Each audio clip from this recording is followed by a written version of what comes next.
Vidjeli smo, Lozonja je pobjedio u ovoj borbi i pokazao da je siguran bik. Kaži nam par rečenica koliko je star, koliko je težak, gdje je oteljen, šta je do sad pokazao i tako. Prvo da pozdravim sve ljubitelje korida i ovoga sporta i organizatore koji održavaju ova druženja, da se ova manifestacija ne ukine. Igrom ovog slučaja, ovoga danas što se dešava, mislim da će ovo sve proći, da će ponovo se vratiti ova situacija i da se koride budu održavale u normalnom redu. Bik je Risonja, potomak je od starog Lozonje, starog Erzonje iz Sanice, star je 3 godine, težak je oko 600 kila.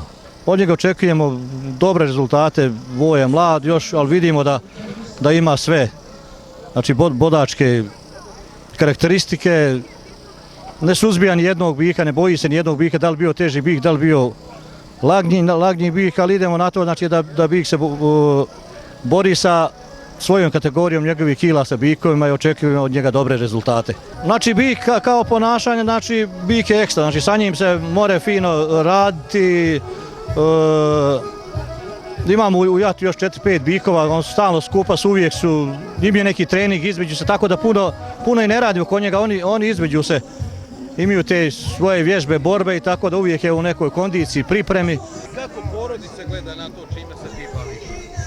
Pa što se tiče toga, znači porodica je glavna za to, znači da nije porodice, njihove podrške mi ne bi, jer ja i sin smo tamo, radimo u inostranstvu.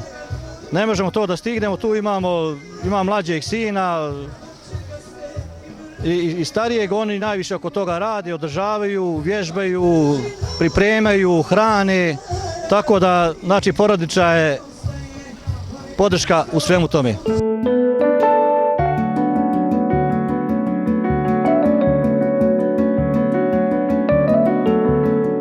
Trenutno živim i radim u Sloveniji, u Ljubljani, znači imam svoju građevinsku firmu, radimo fasade i druga građevinska djela. Pozdrav svima ljubiteljima ovoga sporta korida od porodice Trkulje iz Bjelajca.